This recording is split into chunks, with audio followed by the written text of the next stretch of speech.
Shall we begin?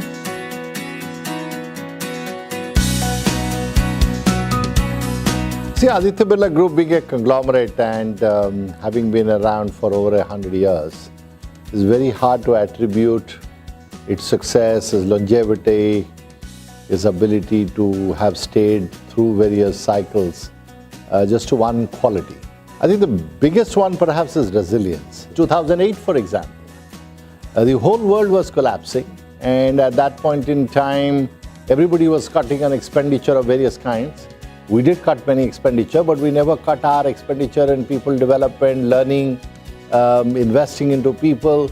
Now that is a sign of resilience, that you believe in people development, whether good time or bad time.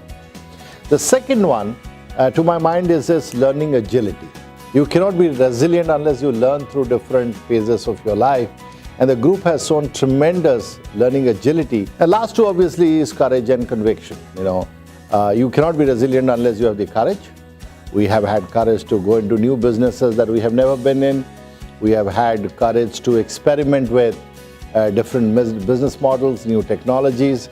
So I think courage and the conviction in the people of the organization, that no matter what the economic situation is, no matter what new foray we make, that our people will see the business through.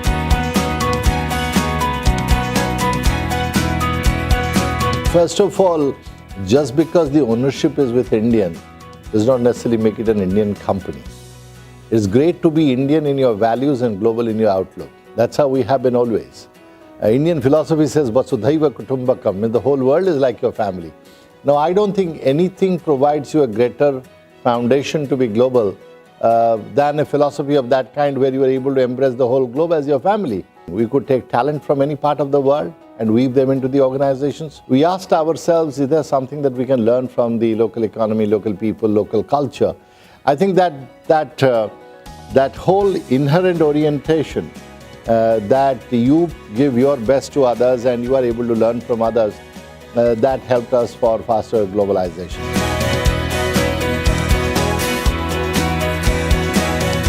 I grew old working for this company. So obviously the fact is there is something great about this company, why it retained so many people for so long. And I think one of the biggest things has been the whole growth of the group, from 1.6 billion in 1996, today close to 44 billion in my own lifetime. And with growth comes diversity, excitement, exposure. So that's one part of it, that life is never static in Aditya Birla Group. It's full of excitement. I think that is one reason why people get attracted and come and stay long with us.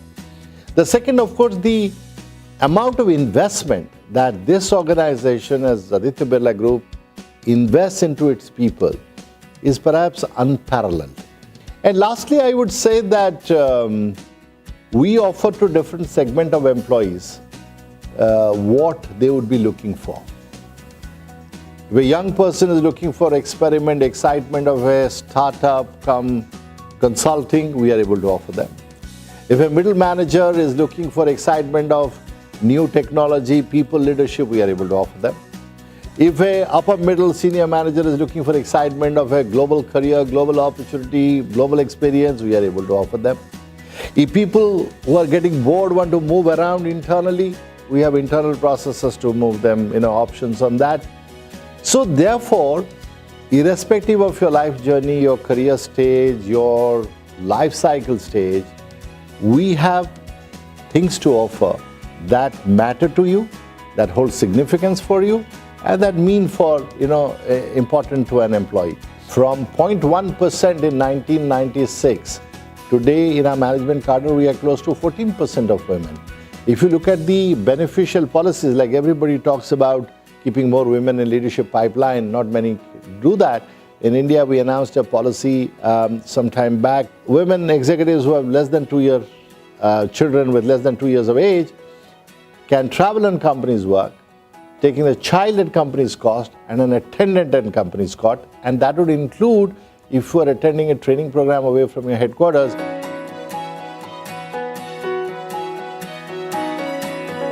The moment you talk about a pecking order, then that would be a wrong way to look at it. We call it who's at the center. So the circles and the layers that you talk about. So the outermost layer will always be the shareholder because you are creating the shareholder value.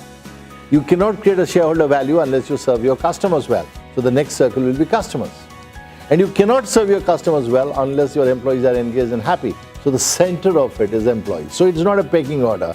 I would say from the center, that source of energy called employees, that's from where everything radiates, goes to customers, from customers to shareholders. There's a value creation that's happening all around where employee is the center.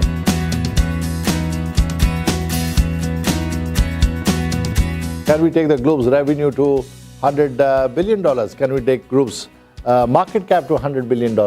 Can we come into the top 50 in the Fortune 500? So, there is never a shortage of milestones, dreams, and ambition that we can chase or we are chasing. So, it is never a definitive and single point agenda. As I told you, we are a holistic organization. So, like a balanced scorecard, we look at all the opportunities and see that we make the right investments.